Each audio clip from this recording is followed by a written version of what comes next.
taking a peek at the steering wheel as well as the cluster screen inside of the Genesis GV70.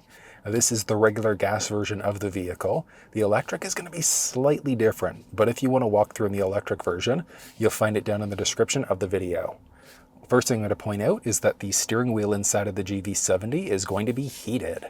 And just along the bottom there, you can see flexibility of toggling it on or off with two unique levels down there. It's also going to be a power telescoping steering wheel. So just by your left knee, a series of different switches. Well, there's one switch you can go forwards, backwards, up and down with it to create that perfect position for you.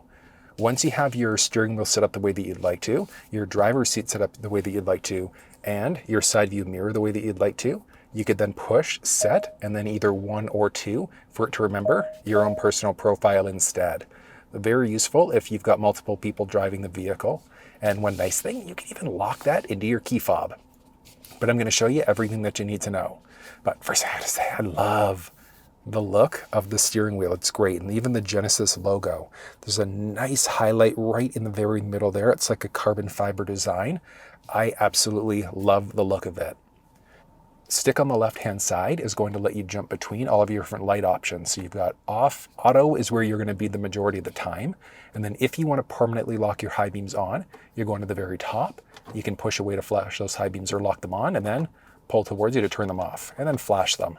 But when you're in the auto mode and you push away, your headlamps then go into an auto mode instead for your high beams. And what that means is that if the high beams are needed, they'll come on. If the vehicle recognizes that there's somebody's oncoming, it's going to dim them before bringing them right back on again. So really straightforward there. Stick along the right-hand side is going to be for your front wipers. You've got a few different modes there. Your auto mode is essentially going to be rain sensing if it's enabled. And then you can also adjust how fast or slow the rain's hitting the windshield there. You can also use the button on the tip of this right stick there in order to turn on your rear windshield wiper as well.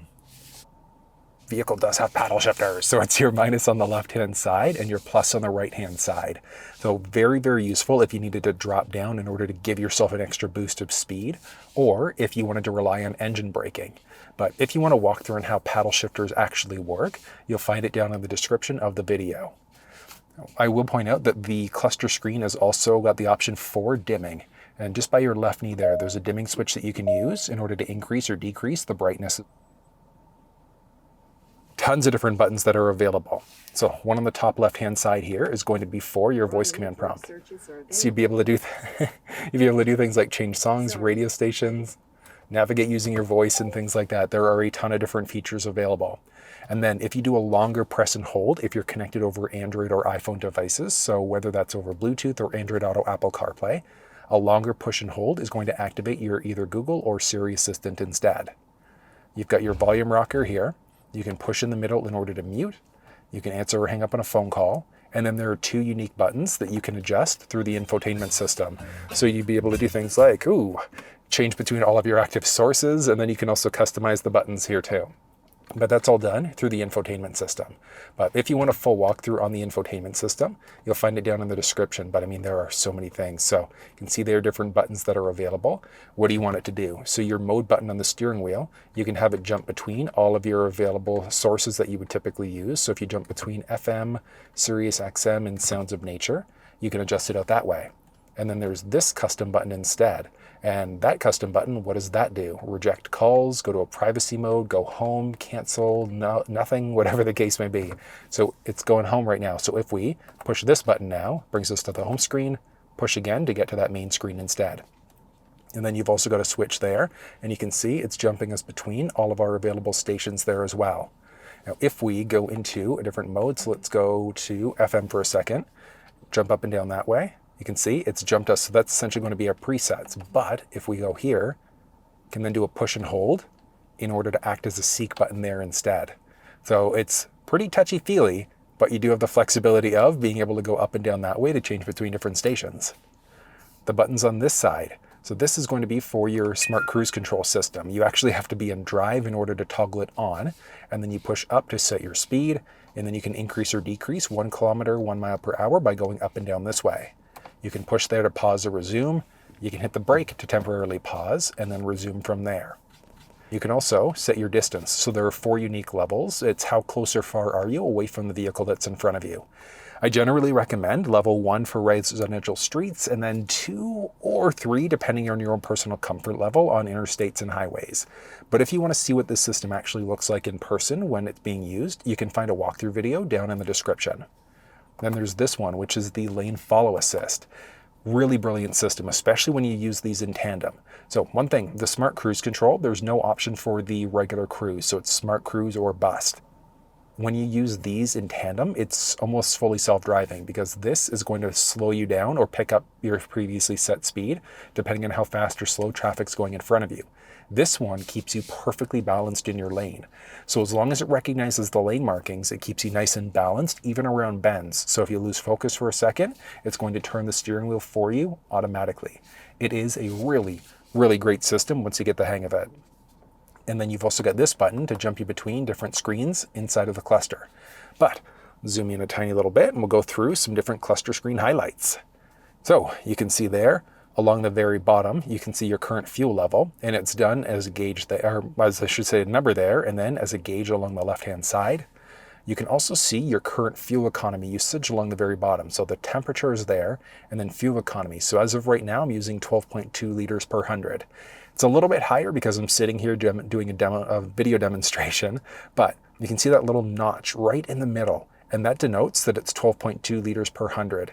So on the Canadian side of things, as your fuel economy improves, it'll go this way, and then it'll also raise up as well if it gets worse. If you were in miles per gallon, it would also go up if your fuel economy gets better. It'll go left if it gets worse. So that's essentially going to be how you recognize this. But you do have the flexibility of adjusting your measurement units through the infotainment system, but I'll point that out in a second. There's the auto start stop button. You can see there just on the bottom left-hand side of the screen. You can toggle that one off if you want to. So with it enabled, if you come down to a complete stop, in some circumstances, the engine's going to turn off and then it'll pop right back on again when you take your foot off the brake. So it is really good from a gas saving perspective. There are arguments here nor there. You've got your current temperature for the engine, what gear you're currently in, your speedometer, your tachometer as well. And then as you move between different drive modes, so I'm in Eco, there's Comfort, Sport, Sport Plus, and then you can create a custom mode. But each mode does something different. So Sport Plus is going to reduce a few things, so it turns off traction control temporarily. Sport mode essentially is going to hold on to the RPMs a little bit longer. So rather than it shifting at, let's say, 2,000 RPM, it might hold on to 4,000 RPM before it shifts you up to the next gear instead.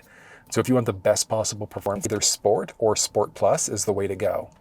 Eco mode, if you want the best fuel economy on the highway, and then you can push in order to get between a few different modes. So snow, mud, and sand are going to play with traction control, stability control, and a few others to give you the best possible performance in those conditions. But you've got a series of different options that are available there. Then you've also got the flexibility of using launch control. And using it, you have to be in either Sport or Sport Plus. And then there's a button just on the left-hand side here for traction control. You can just kind of see it there, but you're going to push and hold there for up to 3 seconds. And that's going to turn traction and stability control off completely. And then from there, all you do is hit the brake, then the accelerator. You get to a certain RPM, and then you can launch. It's a really, really good system. Absolutely love it. And then you can just button press to turn that back on again. Now, like I said, the cluster is fantastic. There's also, look at that, blind spot view monitor. Not standard across every trim level of the vehicle, but very useful. So it utilizes the side-mounted cameras to show you what's going on inside of the cluster screen. And then another really cool thing about the GV70 is that you've also got the option for a little head-up display. But you've got a lot of flexibility inside the head-up display. So if you had an active route going, that would show up. You can hit setup here and then hop into your head-up display in order to show a few other things. So you can enable or disable the display. Really nice. You can adjust it as well. So you can adjust the height if you wanted to. You can adjust the rotation on top of that, and then you can also adjust the brightness. So if you wanted to, make it as bright as possible. And one thing that I will point out about the head-up display is that if you wear polarized glasses, it is very difficult to actually see. Yeah, you can see there, the head-up display. So very tricky to see if you do wear polarized glasses. There's no way around that, so just know that during the daytime, if you're using it, it might be a little bit tricky to see. But there's a lot of things you can see. Turn-by-turn directions, driving convenience information, your blind spot system. So if somebody enters the blind spot on either side, it's going to show up there as well. And then your radio media information on top of that. If you are in your infotainment system and you go to your, there we go, units, you've got the option of jumping between either kilometers or miles instead. And you can see there, it's going to adjust everything out. So it changes up your total odometer, it changes up the speedometer, it changes everything up one way or the other. You can adjust the temperature, so if you want to be in Celsius or Fahrenheit, and then you can change up your fuel economy. So you can go liters per 100, kilometers per hour, etc. If you're in miles, that changes up the option too, to go either US or UK.